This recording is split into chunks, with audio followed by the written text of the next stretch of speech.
you died. Dove was the right word, but you jumped in the car and you went full throttle with it, man. Folks didn't think you were serious about it. Right. You literally, when folks started asking me about it, I say, man, this man is going room to room. Right. You know what I mean? People don't do that unless they're taking it serious. Right. You know what I mean? So, I mean, talk about it a little bit.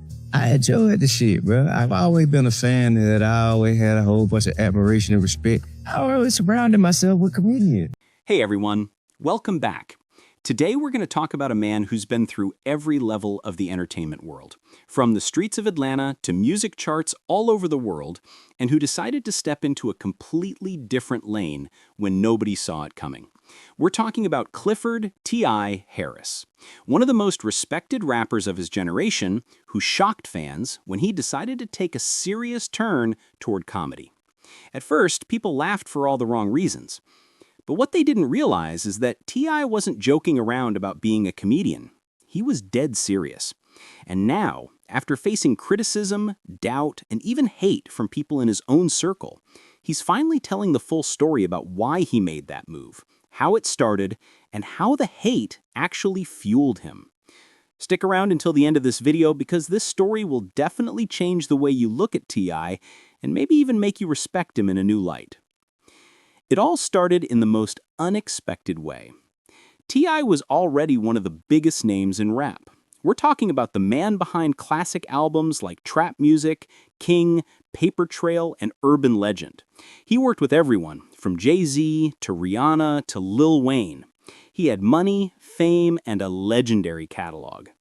But for someone like T.I., who's always been known for taking risks and chasing passion instead of comfort, just staying in the same lane wasn't enough. He'd been around comedians his whole life, people like K-Dub, Lil Duval, and Mike Epps. These weren't just random entertainers to him. They were close friends who inspired him behind the scenes. And long before he ever held a mic on a comedy stage, T.I. was sitting in the audience at comedy clubs, watching the greats, studying their timing, their rhythm, their connection with the crowd. Even back then, he loved the art form. When T.I. talks about comedy, you can feel the respect in his voice. He says he always admired comedians because, just like rap, comedy is storytelling, only it's a different rhythm. He remembered those nights when he and his wife, Tiny Harris, would go out just to catch a show, hoping to see legends like Earthquake or Bruce Bruce. It wasn't just entertainment for him, it was therapy, it was fellowship, and it became a part of his life. He says comedy had always been in his DNA. But what most people didn't realize was that T.I. had no plan to ever become a comedian himself. That all changed one night when his close friend, comedian K-Dub, decided to test him in a way that T.I. never expected. Now, here's where things get interesting, and this is one of those moments where you'll want to keep watching because this twist will surprise you. It was January 12th, 2021. T.I. was at an open mic night at a small spot called Blue Lagoon. He wasn't there to perform. He was just there to support K-Dub, watch new comedians, and enjoy the night. Somebody on stage was having a tough time. You could hear people whispering, even laughing for the wrong reasons. And T.I., being the honest observer he is, started talking to K-Dub about what was going wrong. He said the performer just wasn't connecting with the audience. K-Dub, on the other hand, said, "Nah, this dude just ain't telling jokes." The two of them went back and forth about it, and that's when K-Dub looked at T.I. and said something that would change everything. He said, "Man, I've been doing this 20 years. When are you going to get your ass on stage?" T.I. laughed it off, thinking K-Dub was joking, but K-Dub wasn't. In fact, he had a plan, a diabolical mission, as T.I. calls it. K-Dub wanted to see if T.I. could really do what he thought looked so easy. So without telling him, K-Dub grabbed the mic, told the crowd to give it up for T.I., and before Tip could even think twice, people started clapping and cheering. The moment he saw that crowd looking at him, waiting for him to say something, T.I. knew he couldn't just walk away. So he got up, walked to the stage, and started talking. He didn't have a routine. He didn't have jokes written down. He just started talking about what had happened that night. About In the car with me, in the video and shit, like Big Phil introduced me to Mike Yell. Him and Big Phil It done got there linked up, and me and him were cool like in 04, 05. And it just always been something that I just had a huge admiration for. Never really planned on doing this shit.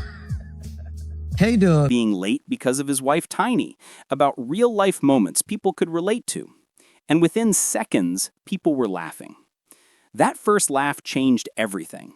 In his own words, T.I. says he got hooked that night. He ended up freestyling for 35 minutes straight. Think about that. Most first-time comedians struggle to make it through 5 minutes without freezing up. But he stayed on stage for more than half an hour completely off the top. When he got off stage, K-Dub, who originally wanted to embarrass him, had to admit, "Man, you might need to come back."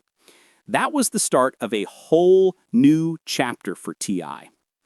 Now, here's the part that shows you who T.I. really is. Most people would have treated that as a one-time thing, just a fun story to tell.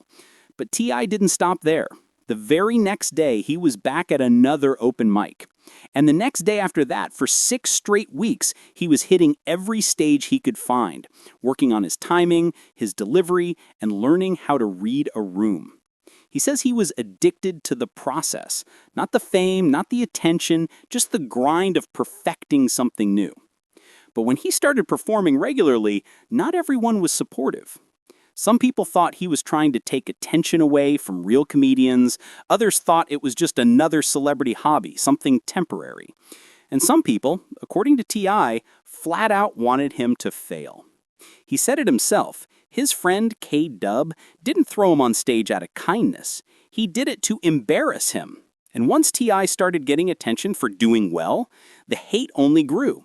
But instead of letting that break him down, T.I. says the hate became his motivation. You see, T.I. understands something about hate that a lot of people don't. He's been hated before, back in the rap days, back when he was going toe-to-toe with some of the biggest names in hip-hop, dealing with media drama, legal cases, and public pressure. He's been called every name in the book. But what he learned from all that was that when people are hating, it's usually because they see something in you they can't do. And this time, in comedy, it was the same thing. A lot of comedians couldn't stand to see a rapper come into their world and instantly grab attention. But T.I. didn't let that stop him. He said comedy became his peace, his therapy, his new form of expression. He says when he's on stage, he feels the same freedom he used to feel when writing songs like Live Your Life or Whatever You Like, but in a different way. Instead of rhymes and beats, he's working with silence, timing, and laughter. And that laughter became his new rhythm. He started connecting with people again, not as the rapper T.I., but as the man behind the fame, the husband, the father, the human being who can laugh at himself and find humor in life. Even his wife, Tiny Harris, who's seen him through everything from the early hustle days to the Grammy wins, was shocked when she saw how natural he was on stage. T.I. says when he finished that first set, Tiny looked at him like she couldn't believe what just happened. She said, "How did you even do that?" And if you know Tiny, you know she doesn't get impressed easily. She's seen it all, the fame, the money, the awards, but this was different. It was new. It was something pure and raw that came from a place of joy. Now, of course, every move T.I. makes gets people talking. And his move into comedy was no different. Some fans thought it was just a phase. Others were curious to see how serious he really was. But when you hear him talk about it now, you can tell it wasn't a trend or a stunt. It was something that had been building for years. Even back in the day, T.I. was known for being funny around his friends. He says if he wasn't rapping at the lunch table growing up, he was cracking jokes. The rappers and the class clowns all sat at the same table, feeding off each other's energy. Comedy had always been part of who he was. He just hadn't brought it to the stage yet. Over time, T.I. started performing at more shows, from local spots in Atlanta to big comedy festivals. He even got the chance to share the stage with legends like Lil Duval and Mike Epps, people he had admired for years. And one thing he made clear, he wasn't doing it for money or fame. He was doing it because it made him feel alive again. He said it gave him peace, clarity, and even helped him deal with life's stress. He wasn't trying to prove anything anymore. He just wanted to express himself. T.I. also said something powerful about how comedy humbled him. He talked about how in music, once you reach a certain level, people treat you like a star. But in comedy, it doesn't matter who you are. If you're not funny, the crowd will let you know. There's no safety net. You either make them laugh or you don't. And that challenge excited him. It reminded him of his early days in music, when he had to win people over one verse at a time. And while some critics kept throwing shade, T.I. started noticing something. The hate was actually helping. Just like in the music industry, controversy brings attention. People who were laughing at him started tuning in just to see if he'd fail, but ended up staying because he was genuinely funny. He even started booking bigger shows, getting more comfortable on stage, and building his reputation as a real comedian. He said something deep about that laughter is one of the few things that can heal you while entertaining others. For him, comedy became a form of therapy. When he talks about it, you can hear the peace in his tone. He says it's like meditation, just him, a mic, and a room full of people connecting through shared stories and real emotions. And let's not forget the relationships that supported him through all this. People like Mike Epps, who's been his friend since the early 2000s, reached out with encouragement. Comedians like Lil Duval and K-Dub, even though K-Dub originally wanted to see him flop, became part of his journey. They all pushed him to keep going, and over time, the same people who doubted him began to respect him for. And before we wrap up, I want you to really think about something. T.I. said, "They wanted me to fail at first." But instead of letting that stop him, he turned that doubt into fuel. That's a lesson for everyone watching. Sometimes the people who laugh at you in the beginning are the same ones who will be clapping for you in the end. So stay tuned till the very end of this video, because there's more to come from T.I., both as a performer and as a person. His story isn't about switching careers. It's about evolving, staying true to yourself, and proving that growth never stops. T.I. had spent years building one of the most respected rap legacies in the game, but stepping into comedy was a completely different world. It wasn't about platinum plaques or Billboard hits anymore. It was about timing, energy, and connection with a live audience. And that, for him, was something brand new. What made it even more interesting is how he didn't plan any of this. It wasn't some big media move or an image change. It came from a moment of curiosity, a push from his circle, and honestly, a little bit of ego mixed with courage. When his friend K-Dub threw him on stage out of nowhere, it wasn't about support. It was about testing him. T.I. himself said it was like K-Dub wanted to see him fail, like it was all a setup to humble him. But instead of crumbling, he used that moment to discover something new about himself. Imagine that. After all those years dominating hip-hop, selling out arenas, and having his music blasting through every block, he found a whole new high from hearing people laugh. That first night, he went up there with no plan. He didn't even know what he was going to say. But as soon as he started talking, as soon as the audience responded with laughter, that connection hit him hard. And it wasn't fake laughter. It was genuine, raw, and in the moment. T.I. said that first laugh got him hooked. From there, he went on for 35 minutes, just freestyling, talking about real-life things, and somehow it worked. For someone who had never done stand-up before, that's rare. Most comedians can barely hold 5 minutes on their first try, but Tip held it down like a natural. What's even more powerful about this story is that T.I. didn't walk away from rap because he lost love for it. He did it because he found something new that brought him peace. He described comedy as therapeutic, as something that gave him joy and balance. For years, the rap world brought pressure, drama, and endless expectations. Every song had to hit. Every move had to make headlines. But on that stage, none of that mattered. It wasn't about fame. It wasn't about proving anything. It was just him, a mic, and real people reacting in real time. And that was refreshing for him. Of course, not everyone took it the same way. A lot of people doubted him at first. They thought it was a joke, no pun intended. Some fans thought T.I. was doing it for attention. Others said he was just bored. Even some comedians didn't take him seriously. There's this unspoken rule in entertainment that when you cross into another lane, people guard it closely. Comedy, especially, is one of those worlds that takes time, grind, and a lot of bombing before you earn respect. So when a superstar like T.I. jumped into it, some people felt like he was skipping the line. But what they didn't see was the work he was putting in behind the scenes. T.I. wasn't just showing up once in a while. He was hitting rooms every single day for 6 weeks straight. Small clubs, open mics, anywhere he could get stage time. That's something most comedians respect because it shows humility and dedication.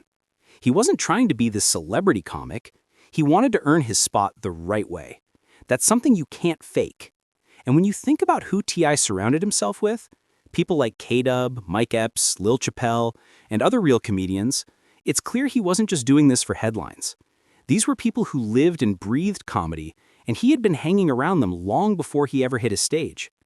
Even back in the early 2000s when he was dropping albums like Trap Music and Urban Legend, he was still going to comedy clubs, sitting in the crowd, laughing and vibing with the comedians. That's how deep his respect for the craft went. He didn't just show up one day and say, "I'm a comedian now." This was years in the making, even if he didn't realize it. And let's be real, T.I. has always been funny. Fans who have followed him closely know he's got that natural wit and timing. You can hear it in his interviews, his social media posts, and even in some of his lyrics. He knows how to tell a story, how to flip a line, and how to make people react. That's a big part of what makes a great comedian. The difference now is that he's channeling that same charisma into something totally different, something that doesn't rely on beats or hooks. But even with all that passion, not everyone wanted to see him win. Some people genuinely hoped he failed, and T.I. felt that. He talked about how K-Dub's move to throw him on stage that night was more about seeing him flop than helping him rise. It's crazy how sometimes the people close to you test you in the hardest ways. But that moment, that push, ended up becoming the beginning of something real. It's one of those stories where life surprises you. You walk into a situation expecting one thing, and walk out having discovered your next chapter. He said his wife, Tiny Harris, didn't even believe it at first. When he came off stage that first night and told her he freestyled 35 minutes, she couldn't believe it. This is someone who's seen him do everything: music, film, reality TV, but even she was shocked by what he pulled off. That's how you know it wasn't just luck. There was something natural about it. And the fact that she was impressed after seeing all he's done over the years, that says a lot. And that's what makes this whole story so powerful. T.I. didn't just walk away from rap, he evolved. He didn't let people's opinions stop him from exploring something new. In a world where people get boxed into a one identity, he's proving that growth doesn't have to be loud or forced. Sometimes it's just about following what brings you peace. And for him, that's comedy. But let's not forget, T.I. didn't leave music behind completely. He still has love for it, still respects what it did for him. But he's also made it clear that he doesn't want to be trapped by expectations. He said it himself. It's not about showing people he can do it anymore. He already knows he can. Now it's about enjoyment, about doing something that feeds his spirit. And when you think about it, that's what every artist eventually looks for: peace, fulfillment, and joy in their craft. And here's where the story really gets interesting. Despite all the hate, all the judgment, and all the doubters, T.I. kept showing up. He didn't stop when people laughed at him for switching careers. He didn't back down when other comedians said he didn't belong. He just kept grinding, kept learning, and kept proving himself through consistency. That's what's earned him real respect in that world today. People may not have believed him at first, but now they can't deny his growth. And as much as the story is about comedy, it's also about resilience. T.I. has faced public criticism before, whether it was for his lyrics, his opinions, or personal challenges, but he's always found a way to evolve. This comedy chapter shows a different side of him, one that's lighter, more grounded, and more authentic. And fans are starting to see that too. So if you're watching this right now, make sure you stay tuned till the very end, because what T.I. reveals about his mindset and how he found balance after years of fame might just surprise you even more. This isn't just a celebrity trying something new. It's a man rediscovering himself through laughter, peace, and purpose. We were just, going together and shit. Like, that was our thing. We were going uptown, you know what I'm saying? Oakley catch Chris Tucker. Right. You catch Earthquake or Bruce or somebody in there. Right. That's the Peachtree Uptown. Yeah. And so it just always been a part of like how I move. It's only a surprise to motherfuckers who don't really know me. That's real. You know what I mean? Gotcha. And if you only listen to my music and never really peel back the layers or look beneath the surface, you probably wouldn't see me as a motherfucker that has a potential to be funny. But if you stood next to me, you ever smoked a blunt with me? You know what I mean?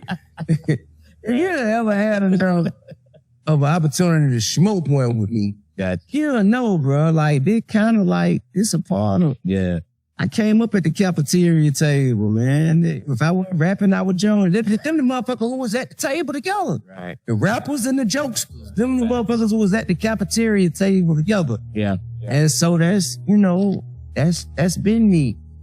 I never had any intention of hitting the stage. K-Dub really threw me on stage out of spite. It was a diabolical mission to embarrass me, and like, you know, this motherfucker wanted to see me fail. You hear me? Yeah, like, that's really what it was. Like, I don't have no fancy word for it. This nigga wanted to see me fail. That motherfucker go on open mic night at Blue Lagoon. It was January 12th, 2021. We're having an argument because I'm coming to see him in the open mic night. I enjoy open mic night. I want to see motherfucking, you know, talent on the rise, shit. And plus, it's my partner shit, so I'm gonna go to support him. I go there. He and I at the bar. Somebody on the stage having a horrible go of it. I ain't gonna say who. You know what I'm saying? Terrible time. He's having a terrible time. Terrible time. It's like when you can hear motherfuckers at the table, like, man, we ain't even gonna get off stage. You can hear motherfuckers talking while he doing this shit. And we could agree that it's been the best time, but we couldn't agree why. Okay. I was thinking, I'm like, man, he's not connected with the audience enough, man. You know what I'm saying? He don't seem like he got the confidence up. It's like he don't want to make eye contact. And like, nah. And the Kato like, nah, man, the nigga telling them bullshit stories ain't telling no motherfucking jokes. You need to slang these motherfucking jokes. I say, man, nah. He said, nigga, and the Kato said, nigga, I've been doing this shit 20 motherfucking years. When you gonna get your ass on stage? I said, whoa, player. Let's chill out. And so then, you know, I go back, sit down with my old lady. This nigga go goddamn take the mic from Buddy after he done with his show. He bombed. I'm like, you know when nigga ball when nigga say, all right, y'all, in my time. All right, y'all, in my time, man. He hold his head down, going off stage. And the kid get the mic from Buddy and say, yeah, all right, y'all, everybody, coming to the stage, whether he knows it or not. Tip Harris. I say, man, you bullshit. Nigga, quit. Man, stop playing, bro. I was like, man, stop. But they started clapping so motherfucking loud. Wow.